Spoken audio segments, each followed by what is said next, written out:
आप सभी पत्रकारों को मेरा नमस्कार। भारत की राजधानी दिल्ली में 31 दिसंबर 2022 को एक ऐसी घटना हुई जिसने एक बार फिर से राजधानी दिल्ली के साथ पूरे देश को हिलाकर रख दिया। राजधानी दिल्ली के अंदर 31 दिसंबर, मुझे याद आ रहा है, दिसंबर 2012 और यह है दिसंबर 2022।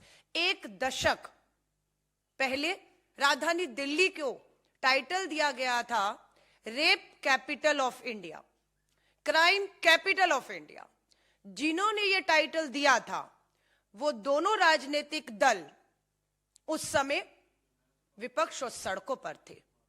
आज वही दोनों राजनीतिक दल, भारतीय जनता पार्टी और आम आदमी पार्टी, आज सत्ता में है। इस पूरे एक दशक में जो टाइटल था रेप कैपिटल ऑफ इंडिया का, इन्हीं लोगों का दिया हुआ आज भी बरकरार है। घटना होती है मंगोलपुरी इलाका। 20 साल की बेटी को 12 किलोमीटर तक एक गाड़ी में बैठे 5 लड़के 12 किलोमीटर तक घसीटते हैं। उसके कपड़े, उसके शरीर की खाल पूरी तरह उतर जाती है और उस लड़की को तब तक घसीटा गया जब तक उस लड़की ने दम नहीं तोड़ दिया। अगर मैं सिर्फ पिछले एक हफ्ते की आपसे बात करूं तो राजधानी दिल्ली के द्वारका में 14 दिसंबर को स्कूल से आ रही एक बच्ची के ऊपर एसिड अटैक होता है। दावा किया जाता है कि दिल्ली में पुलिस सतर्क है और एसिड की, तेजाब की खुली बिक्री बंद है, लेकिन इन दोनों दावों की पोल खुली जब द्वारका में एक स्कूल से आती बच्ची के ऊपर एसिड फेंका जाता है। और अभी पता लगा 31 दिसंबर को पांडव नगर में भी एक लड़की को कार में खींचकर उसके ऊपर एसिड डाला गया। ये राजधानी दिल्ली के पांडव नगर की खबर है। और आज ही जब मैं आपसे बात कर रही हूं, आदर्श नगर दिल्ली से ही एक और सीसीटीवी फुटेज सामने आता है कि आदर्श नगर में एक लड़के ने एक लड़की को चाकुओं से गोद डाला है। यह राजधानी दिल्ली है। मैं वापस आती हूं मंगोलपुरी की इस खबर पर। पुलिस पर दबाव है। क्यों पुलिस लगातार इस मामले को कमजोर कर रही है? दिल्ली पुलिस पर दबाव क्या है वो इस पोस्टर में आपको साफ दिखेगा। क्या यह सच है या नहीं कि 5 अपराधी जिन्होंने उस अपराध को अंजाम दिया, 12 किलोमीटर तक बेटी को घसीटा, उन 5 में एक आरोपी का नाम मनोज मित्तल है। कौन है मनोज मित्तल? ये मनोज मित्तल भाजपा का मंगोलपुरी वार्ड नंबर 42 का सह संयोजक है। भाजपा के दबाव में दिल्ली पुलिस भाजपा के इस नेता को बचाने के लिए मामले को लगातार कमजोर करने की कोशिश कर रही है। ये हमारा सीधा आरोप है। एक लड़की जिसका नाम निधि है, दिल्ली पुलिस मीडिया के सामने अचानक उस लड़की को वारदात के 3 दिन के बाद लाती और बयान दिलवाती है। बयान से साफ समझ आता है कि दिल्ली पुलिस अपनी छवि को बचाने के लिए, भाजपा के नेता को बचाने के लिए, निधि को आगे करके इस तरह के बयान दिलवा रही है कि पूरी तरह से मृत पीड़िता का चरित्र हनन हो रहा है। सवाल जो अपराध हुआ उस पे नहीं, अपराधियों पर नहीं, मृतक पीड़िता पर उठाए जा रहे हैं। परिवारजन बोले, हमें नहीं पता कौन है यह निधि जिसे दिल्ली पुलिस का सबके सामने लाकर सीधा सीधा पीड़िता का चरित्र हनन कर रही है। राजधानी दिल्ली लगातार शर्मसार हो रही है। कौन लोग जिम्मेदार हैं? किनकी जवाबदेही बनती है? जिनकी जिम्मेदारी निर्भया के समय 2012 में थी, किसका इस्तीफा मांगा था? दिल्ली की मुख्यमंत्री का मांगा था। तो आज 2022 दिसंबर में अगर ये वारदात होती है तो आज दिल्ली के मुख्यमंत्री को इस्तीफा देना चाहिए या नहीं अपनी जिम्मेदारी के तहत। उस समय देश के प्रधानमंत्री डॉक्टर मनमोहन सिंह जी का इस्तीफा मांगा गया था, देश के गृह मंत्री का इस्तीफा मांगा गया था, पुलिस कमिश्नर का इस्तीफा मांगा गया था, और उस समय जो सड़कों पर थे आज वो सत्ता में है, लेकिन ना वो इस्तीफा मांग रहे हैं ना वो दे रहे हैं। वो सिर्फ पीड़िता को बदनाम करने का, अपराधियों को, भाजपा के नेताओं को बचाने का काम कर रहे हैं। ये पहली बार नहीं हो रहा। उत्तराखंड की अंकिता भंडारी को भी मत भूलिएगा, भाजपा का नेता शामिल था, इसलिए अंकिता भंडारी के मामले में को दबाने की भाजपा के नेता को, इसके रिजॉर्ट में हुई इस जघन्य अपराध को ढकने की भाजपा ने कोशिश की। आज भाजपा मात्र इसलिए खामोश है क्योंकि उनका नेता इसमें शामिल है।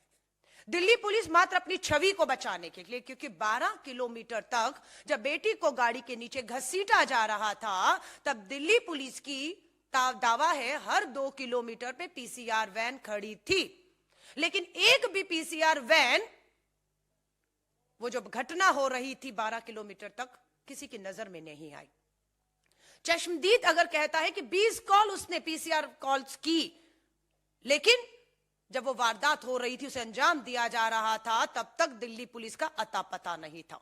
और वहीं हम देखते हैं कि दिल्ली पुलिस नववर्ष की जो तैयारियां चल रही थी उसको लेकर अपनी मुस्तैदी, सतर्कता और कार्रवाई को लेकर अपने दावे पेश कर रही थी। लेकिन इस घटना ने पूरी तरह से केंद्र सरकार, दिल्ली पुलिस, दिल्ली सरकार, दिल्ली के मुख्यमंत्री और एलजी साहब, जो मात्र केंद्र के हाथों की एक कठपुतली है, उनके आदेशों का मात्र पालन करने के लिए एलजी बैठे हैं।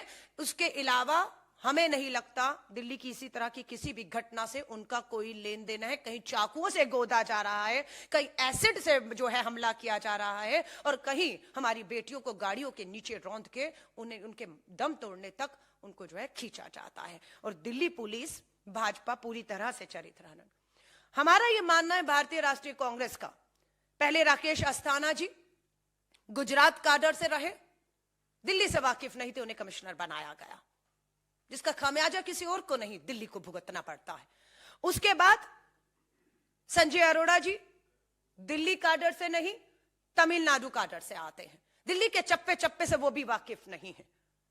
दिल्ली को एक ऐसा पुलिस कमिश्नर या अधिकारी चाहिए जो दिल्ली के चप्पे चप्पे को, दिल्ली की नस को, एक एक अपराधी को, उसकी अपराधी प्रवृत्ति को ठीक से जानता हो और उस पर एक पूरी तरह से कार्रवाई करने का एक पूरा प्लान बनाकर उसको, हमारी जो राजधानी दिल्ली है, उसे क्राइम मुक्त कर सके।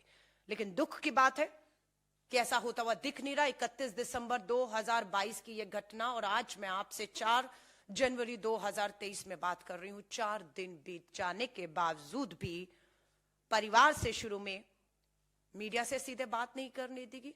हमारी भारतीय राष्ट्रीय महिला कांग्रेस की राष्ट्रीय अध्यक्ष और महिला हमारी जो नेता हैं, जाकर परिवार से उन्होंने भी मिलने की कोशिश की, बिल्कुल भी परिवार से नहीं मिलने दिया गया। सच्चाई क्या है वो नहीं आने दी गई सामने। और पुलिस के अधिकारी जो डीसीपी वहां के रहे, उनके बयान घटना के कुछ घंटों के बाद क्लीन चिट देते हुए दिखे अपराधियों को, बिना अपराधियों के पकड़ में आए, बिना उनकी जांच हुए मेडिकल, ये कह दिया गया कि वो नशे में थे ही नहीं। बिना बेटी के पोस्टमार्टम की रिपोर्ट आए बिना पुलिस ने क्लीन चिट दे दी कि बेटी के साथ किसी तरह का कोई अपराध हुआ ही नहीं। लेकिन परिवार को लगातार लगता रहा कि बेटी के साथ कुछ अपराध हुआ है, इसकी जांच होनी चाहिए, निष्पक्षता से होनी चाहिए। सवालिया निशान एक बार फिर खड़ा होता है दिल्ली की पुलिस की साख पर, उनके दावों पर, जिसकी पोल एक के बाद एक अपराध जो है वो खोल रहा है। और देश के गृह मंत्रालय से मैं कहना चाहूंगी, देश के गृह मंत्री से मैं कहना चाहूंगी, लाल किले की प्राचीर से बेटी बचाओ का नारा देने वाले हमारे प्रधानमंत्री जी से कहना चाहूंगी, 1 दशक कम नहीं होता है। निर्भया का मामला सड़कों पर उठाकर, इस्तीफे मांगकर आप सत्ता में आए हैं, और आज 1 दशक के बाद हालात बेहतर नहीं बदतर हो रहे हैं। बेटियां पूरी तरह से राजधानी दिल्ली में असुरक्षित हैं, अपराधियों के हौसले बुलंद हैं। पुलिस या सत्ताधारी नेता पूरी तरह से अपराधियों को बचाने के लिए खड़े हुए राजधानी दिल्ली हो या देश के कोनों तक में दिख रहे हैं।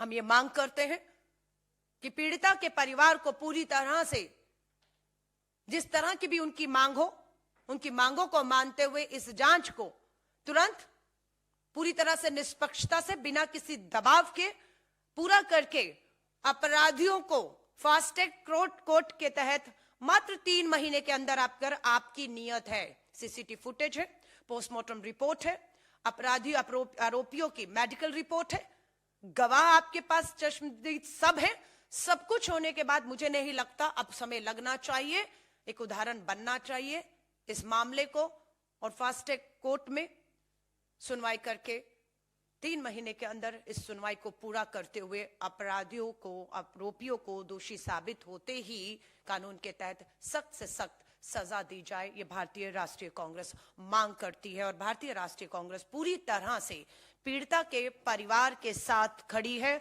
और हम उन्हें विश्वास दिलाते हैं कि दिल्ली पुलिस अपनी छवि को बचाने के लिए या भाजपा के नेता को बचाने के लिए धन, बल, सत्ता का जितना मर्जी इस्तेमाल कर ले, पीड़ित परिवार अगर हमें सुन रहा है तो हम उन्हें भरोसा दिलाना चाहते हैं कि भारतीय राष्ट्रीय कांग्रेस एक एक दोषी को, आरोपी को सजा मिल जाने तक, पीड़िता और उसके परिवार को न्याय मिल जाने तक पूरी ताकत के साथ खड़ी है और खड़ी रहेगी।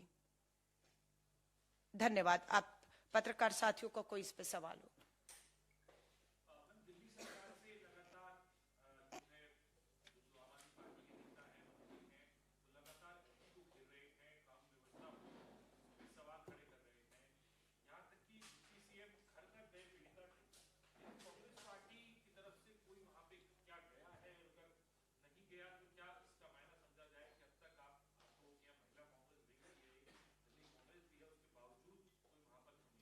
नहीं, मैं आपको साफ बता रही हूं, हमारी भारतीय राष्ट्रीय महिला कांग्रेस की राष्ट्रीय अध्यक्ष बिल्कुल वहां गई थी। पुलिस ने पूरे घर की घेराबंदी की हुई थी। पुलिस ने पीड़िता के घर तक नहीं जाने दिया, उनके परिवार से बिल्कुल नहीं मिलने दिया गया और वो बिना मिले लौटी। इस बात का उन्हें दुख है। मेरी उनसे बात अभी नेता डिसूजा जी से हुई है। जहां तक आप दिल्ली के मुख्यमंत्री की बात कर रहे हैं, उन्हें वही मैं याद दिला रही हूं कि 2012 निर्भया में वो रामलीला मैदान से राष्ट्रपति भवन तक पहुंच चुके थे, इंडिया गेट तक प्रदर्शन हुए थे, मुख्यमंत्री का इस्तीफा मांगा जा रहा था, गृह मंत्री, प्रधानमंत्री के इस्तीफे मांगे जा रहे थे, पुलिस कमिश्नर के। आज दिल्ली के मुख्यमंत्री मात्र एक ट्वीट तक सीमित है, मात्र एक ट्वीट तक सीमित है। हर ट्वीट में हम न्याय दिलाएंगे, लेकिन पूछना चाहती हूं दिल्ली के मुख्यमंत्री, आज तक कितनी पीड़िता और उनके परिवारों को आपने न्याय दिलाया है? सच्चाई तो यह है कि दिल्ली में जो फास्ट ट्रैक कोर्ट जितने होने चाहिए थे, जितने मामले उनकी सुनवाई के लिए, उतनी कोर्ट नहीं है दिल्ली के अंदर फास्ट ट्रैक जिसकी इंतजाम। और अगर वकील भी पीड़िता के परिवार को वकील देने की जरूरत है, आर्थिक मदद, वकील, कानूनी तौर पर और फास्ट ट्रैक कोर्ट, ये दिल्ली सरकार का काम है जिसे दिल्ली सरकार नहीं कर रही। और दिल्ली की बेटियां ये नहीं सुनना चाहती हैं दिल्ली के मुख्यमंत्री के मुंह से कि उनकी एलजी से नहीं बन रही है, उनकी देश की सरकार से नहीं बन रही, उनकी सुनी नहीं जा रही है। आपकी इस नूरा कुश्ती में दिल्ली के मुख्यमंत्री, दिल्ली के एलजी, देश के गृह मंत्री की नूरा कुश्ती में, लड़ाई झगड़ों में हमारी दिल्ली की बेटियां पिस रही हैं। हम ये नहीं सुनना चाहते हैं। मैं आपसे अगर छोटा सा उदाहरण देकर पूछूं कि आपके बच्चे को भूख लग रही है, वो आपसे रोटी मांग रहा है लगातार, आपके घर में आटा नहीं है, आप क्या करेंगे? बाहर जाके धरने पे बैठ जाएंगे या आटे की व्यवस्था करेंगे, अनाज की व्यवस्था करेंगे, अपने बच्चे को रोटी देंगे? दिल्ली का मुख्यमंत्री वही, बेटियों को सुरक्षा नहीं मिल रही, उन्हें दिल्ली की बेटियों को सुरक्षा देनी है, लेकिन वो क्या कर रहे हैं? उन दिल्ली की बेटियों को पूरी तरह सुरक्षित करने की बजाय वो धरना कर रहे हैं, प्रदर्शन कर रहे हैं, फोटो ऑफ हो रहा है कि हमारे विधायक कमिश्नर को जाकर मिलकर लेटर देकर गए, फोटो खिंचवाई, फोटो मीडिया में डाल रहे हैं। आप एलजी के घर के बाहर धरने में दे रहे हैं। दिल्ली का मुख्यमंत्री एलजी के घर के अंदर क्यों नहीं जाते हैं? एलजी के साथ बैठ के बात क्यों नहीं करते? दिल्ली के मुख्यमंत्री एलजी का हाथ पकड़कर देश के गृह मंत्री के पास गृह मंत्रालय क्यों नहीं जाते?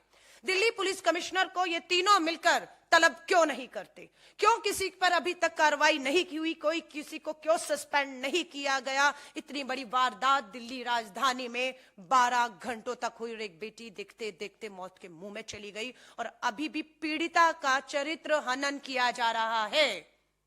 वो कहां थी, किसके साथ थी, क्या पहना था, क्या खाया था, क्या पिया था?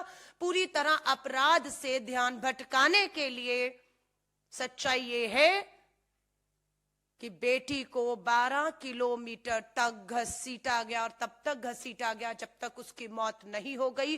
और 5 के 5 आरोपी जो उस गाड़ी में थे, उन्हें इस बात की पूरी तरह पता था कि गाड़ी के नीचे 12 किलोमीटर तक एक इंसान जो है वो घसीटा जा रहा है और उसकी मौत होती है। उसके बाद उसको वहां से छुड़ाकर वो सुरक्षित अपनी गाड़ी को और अपने आप को एक स्थान पर पहुंचा देते हैं। और उसके बाद दिल्ली पुलिस का एक शर्मनाक गैर जिम्मेदाराना खेल शुरू होता है भाजपा के उस नेता को और अपनी छवि को बचाने के लिए, जो बिल्कुल निंदनीय है, जिसे बर्दाश्त नहीं किया जाएगा।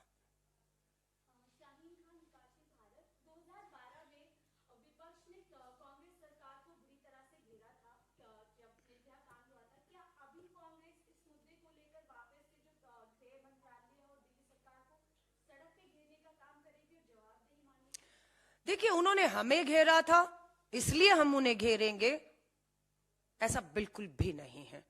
अपराध उस समय भी हुआ, सड़कों पर विपक्ष ने निकलकर उस समय भी अपना धर्म निभाया था और सत्ता में बैठी कांग्रेस ने अपना धर्म निभाया था। निर्भया को अच्छे से अच्छा इलाज मिले, विदेश भेजकर उसका इलाज करा के उसकी जान को बचाने की अंतिम तक कोशिश की गई।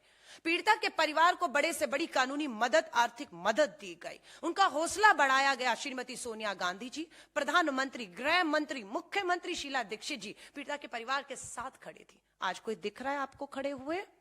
अपराधियों के साथ खड़े दिख रहे हैं, पीड़िता का चरित्र हनन करते हुए दिख रहे हैं। हम इसलिए नहीं इस लड़ाई को लड़ रहे कि वो हमारी सरकार के समय खड़े थे, हम भी खड़े होंगे। नहीं, वो नहीं भी खड़े हुए होते तब भी ये मामला राजधानी दिल्ली का है, राजधानी दिल्ली की बेटियों का है, जहां पर देश चल रहा है, सरकारें बैठी हैं, प्रधानमंत्री, गृह मंत्री, पूरा देश यहां से चल रहा है। और यहां पर अगर बेटियां सुरक्षित नहीं है, एक दशक के बाद भी, निर्भया के बाद भी, तो ये गंभीर चिंता का विषय है।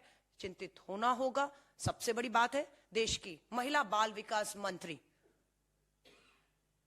का महिलाओं की सुरक्षा से कोई लेन देन नहीं है। उनको सिर्फ श्री राहुल गांधी जी पर हमला करने का विभाग सौंपा गया, उनका काम सिर्फ वही है। और दिल्ली की अगर मैं बात करूं, दुर्भाग्य है 8 महिला विधायक होने के बावजूद भी, सक्षम महिला विधायक हैं, एक भी महिला मंत्री, महिला बाल विभाग मंत्री भी एक पुरुष के अधीन चलाना अरविंद केजरीवाल जी की क्या मजबूरी है, मैं नहीं समझ पा रही हूं।